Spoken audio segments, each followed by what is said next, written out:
then the issue is, how do you then take back control? You're listening to the Corbett Report. Welcome, friends. James Corbett here, CorbettReport.com, in a conversation that's being recorded on the 15th of July, 2016. And today we're talking to Dr. Larry Rosen, who some of you might be familiar with from his work before. If not, you can catch his work in a variety of places, like Psychology Today. But Dr. Rosen is a professor emeritus and past chair of the psychology department at California State University, Dominguez Hills.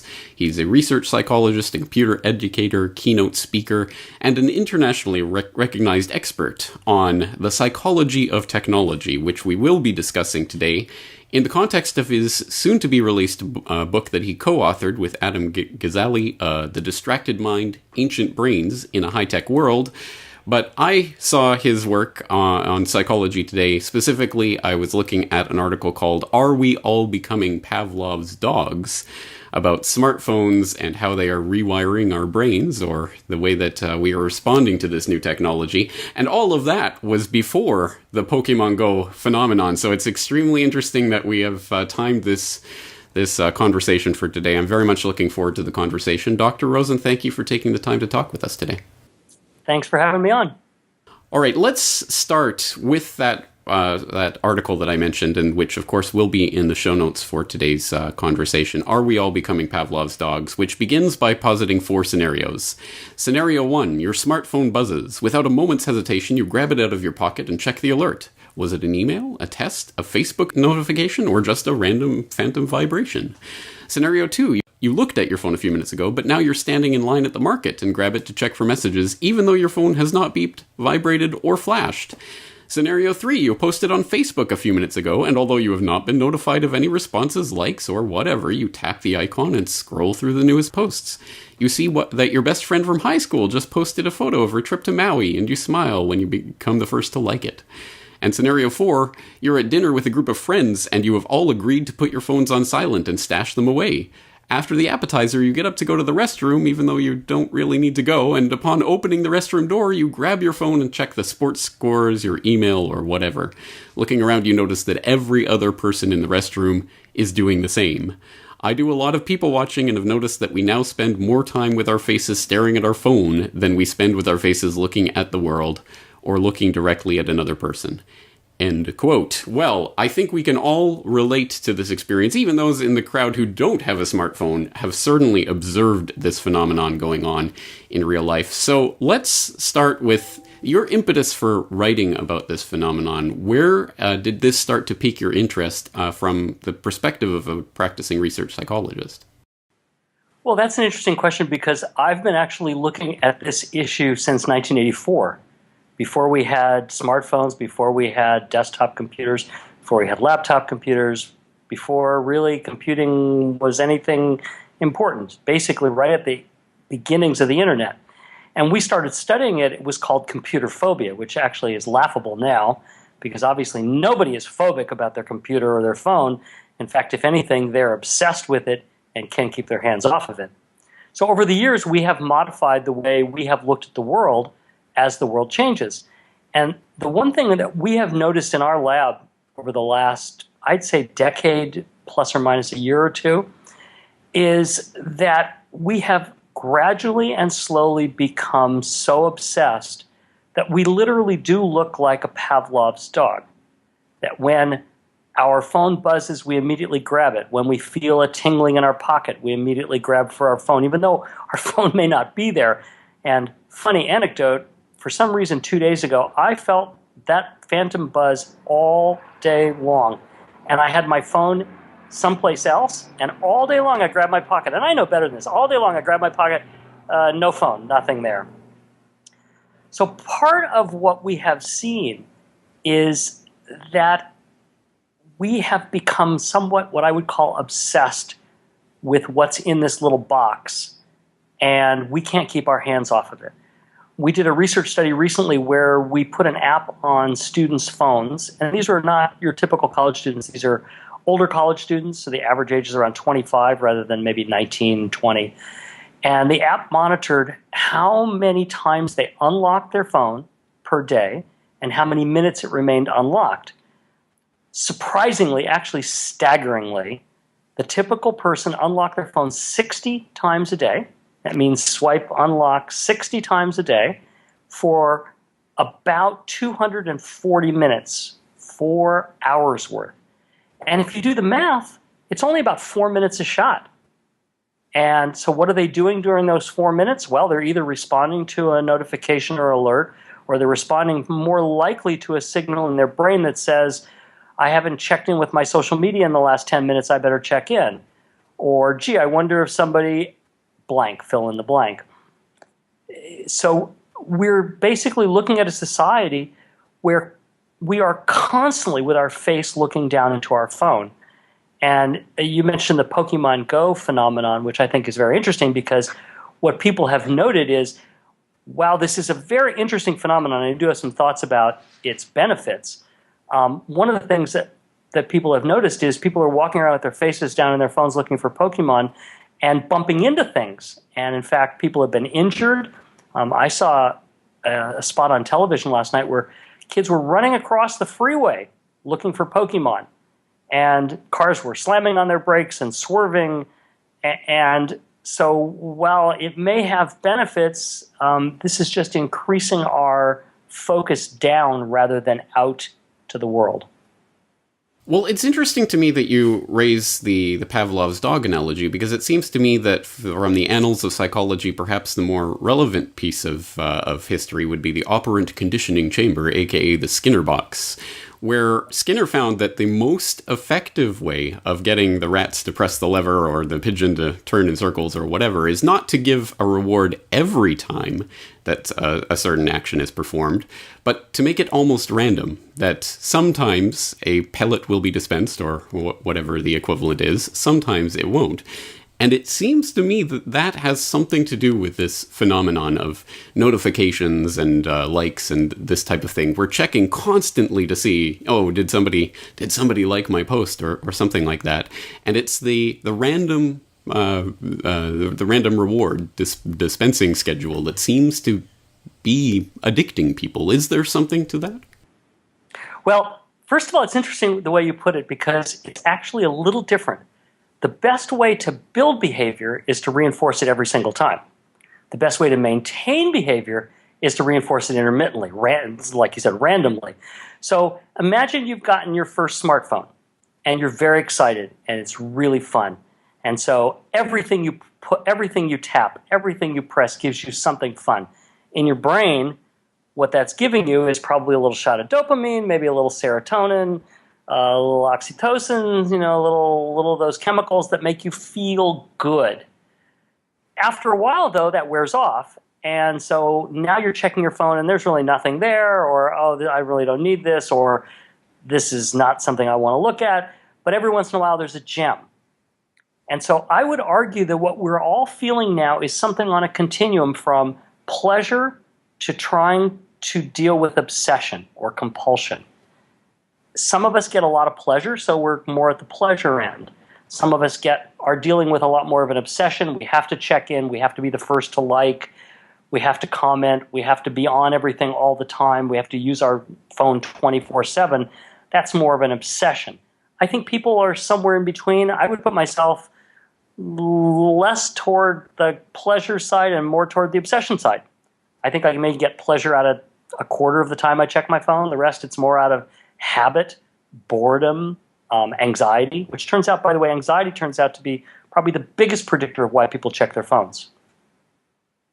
So let's look at some of the darker implications of this, because it seems to me that whether or not there is a concerted effort to get people addicted to these technologies, there are certainly that can be used as a way of changing not only people's perception and interaction with the world, but the way that they view their own priorities in life. And we can look at the Asch conformity experiments or the Stanford prison experiments or things along those lines to find out how much our sense of ourselves and morality and what's right and wrong is influenced by the social dynamics that we're placed into.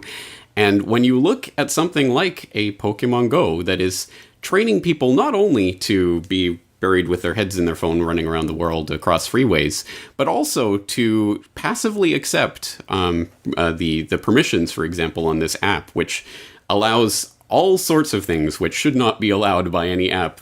Access to your camera, but also access to your Google account with access to your email and contact list. All of this just being given without a second's thought, probably at all, by any of the players.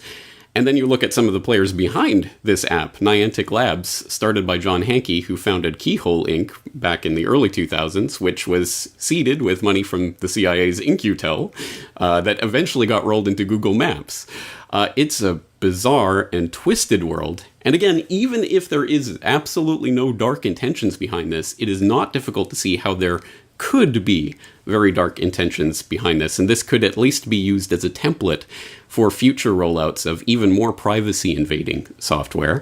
Can you speak to the ways that these types of phenomenon can be used against people to change their own perceptions of what is important in terms of protecting privacy and other basic rights? Well, first of all, I think that protecting privacy is gone, and I don't think anybody cares. I think that's the bottom line. We arbitrarily agree to any privacy policy. I don't know anybody that reads them. Actually, I do. I know a 14-year-old who reads them, and then it reports to his father of why he should or should not click agree to this privacy policy. But I do believe that the reason we do that is because we're really intent on what comes next. And we want the fun. We want the interaction. In terms of Pokemon Go, we want the game. We want to win the game. We want to socialize. We want to go out and find things. We don't really want to read through an entire privacy policy. And quite honestly, if you ask people if they care that the app has access to their Google Mail, they'll probably say, not really. Not knowing what that means. And what that means is that the app could certainly email everybody with an ad. I think it's sort of fascinating how privacy has sort of snuck up on us. One of the things I noticed, for example, the other day, I was looking on my computer, I was looking for a company who would come and take away an old used barbecue. Seemed like a simple thing. I found a couple companies. I found one. I emailed them. The next time I picked up my phone, right in the middle of my phone was an ad for that company. And we have noticed in my household that anytime you shop for something, anytime you get on Amazon and look for something, anytime you get on Yelp and look for a review, anytime you get on TripAdvisor and look for a flight or for a lodging or something, you start immediately getting advertisements for that. Do we think that's bad? I think sometimes we giggle at it. Like, oh, cute, we just called the junk place to call it away, and look, here's an advertisement for them. How cute. I think if you thought more deeply about that, you'd realize that that's all part of this mechanism that when you opt in, you're opting into everything. And yet, in most of the research on privacy, people say they don't really care. And I think, as you kind of intimated, this could come back and bite you. Right now, I think it isn't. Right now, I think it's being used in ways that maybe you don't like, that might be annoying. You're getting advertisements a lot. You're seeing ads on the side of Facebook, for example. You're seeing these ads pop up, but they're really not obtrusive. They're not bothering your life. When they start bothering your life, I think that's when you're going to start to take notice. And I think that is coming at some point. I mean, there are always people pushing that boundary, and I don't know if there is any putting the cap back on the tube, the toothpaste tube, putting the genie back in the bottle at this point. So I guess the question is, at the very least, how do we mitigate some of these effects? And you do address this in your article and in your work generally. So let's talk about some of the ways that people who find themselves on this scale, somewhere from pleasure to obsession, checking their smartphone multiple times a day, can start to at least bring this under some sort of conscious control. And you have a few examples of things that people can do here in this article. Try to slowly wean yourself off the need to respond automatically to alerts and notifications. Check your messages on a time schedule rather than randomly. Do not work with technology for more than 90 minutes at a time. That's actually a good one for me because I'm usually at the computer all day long. Using technology at night ruins your sleep. These are some basic things that people can start thinking about. Talk a little bit more about the ways that people can try to take this under their own control. Well, that's, I think, the important thing. Right now, I think the technology is controlling us. And I think we have to look at ourselves and admit that. And once you've admitted technology is taking control of your life, then the issue is, how do you then take back control? And I do want to say that we didn't get here quickly. This is not something that happened overnight. This is something that happened slowly over a period of years, maybe even decades.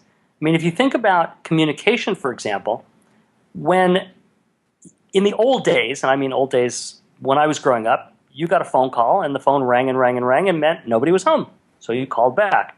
Then maybe people got an answer machine and you left an answer, but the assumption is that if you left a message that they would answer it maybe when they got home at night or maybe the next morning or the next afternoon or whatever. All of a sudden, now you could call in for your messages on the phone and people had expectations that you should answer it a little more quickly. And then you got email and ding, you got mail. And now the expectation was you were going to answer very quickly. And then you got text messages and then you got, and what we've seen is it's spiraled out of control such that we literally now feel that we must respond immediately to any message on any modality. And I can tell you how difficult it is to not do that, and I can give you an exercise to try.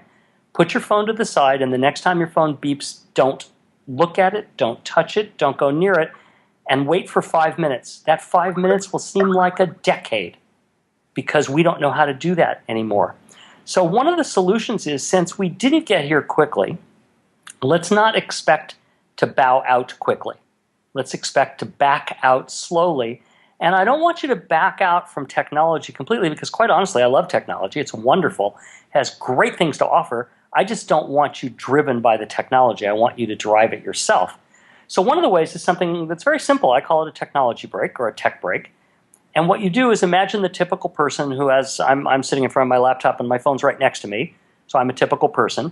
What I would do is say, okay, I have 1 minute to check any websites on my screen, any websites on my phone, then shut down the websites on my screen, which means I would have to shut down my email, I'd have to shut down my Facebook, any website that would give you notifications. So I'd have to shut them all down, basically, because I have Twitter, I have Facebook, I have email, I have all these that constantly ping me during the day. So shut them all down. Don't minimize them, because if you minimize them, they're sitting there looking at you and reminding you and alerting you without alerting you. Take your phone, turn it on silent, set an alarm for 15 minutes, turn it upside down, but put it right in front of your face. The reason you put it in front of your face is it acts as a stimulus to your brain that says, don't worry, you'll get to me in however many minutes I set it for. I recommend that, since our research shows that people check in about every 15 minutes, that you start by setting it for 15 minutes. Let's make it simple. When the alarm goes off, you give yourself 1 minute, you check everything again, close everything down again, 15 minutes, on, off, on, off. Once you get to the point where 15 minutes is easy, and you know, by the way, it's easy because the alarm will go off and you'll go, wait, I'm still in the middle of something I need to keep writing, or I need to keep reading, or I need to keep doing this email before I check. Once you get to that point, 20 minutes, maybe 25, maybe 30. I think if most people can get to 30 and have a minute to check in at the beginning, 30 minutes of focus attention time, a minute to check in, 30 minutes of focus, that you're doing great. And it works. And what it does is it basically eases you back off slowly. The one caveat is you have to tell everybody else in your universe that you're doing this. Because if you don't, you're going to start getting very angry texts. Are you mad at me? I texted you 2 minutes ago and you didn't respond. I liked your thing on Facebook and you didn't comment. What's wrong? Are you okay? So you get these comments that, because people have gotten used to you being Pavlov's dog. And so you have to back off, and you have to let everybody know you're backing off. It is a strange world that we suddenly find ourselves in, or not so suddenly, as you point out. We have been on this path for decades now, and we're really starting to see the effects, and I think we can play it out in our minds from this point to see how much worse it could get if we don't start taking those steps to bring it back under our control. That's why this work is so very important. I will direct people to your website, drlarryrosen.com. That's drlarryrosen.com. And of course, we're looking forward to the release of The Distracted Mind. So hopefully we can have you back on in the future to continue talking about this important subject. Dr. Larry Rosen, thank you very much for your time today. Thank you for having me. The Corbett Report is brought to you by the Corbett Report subscriber, a weekly newsletter featuring James Corbett's International Forecaster editorial, recommended reading and viewing, discounts on Corbett Report DVDs, and once a month, a subscriber-only video.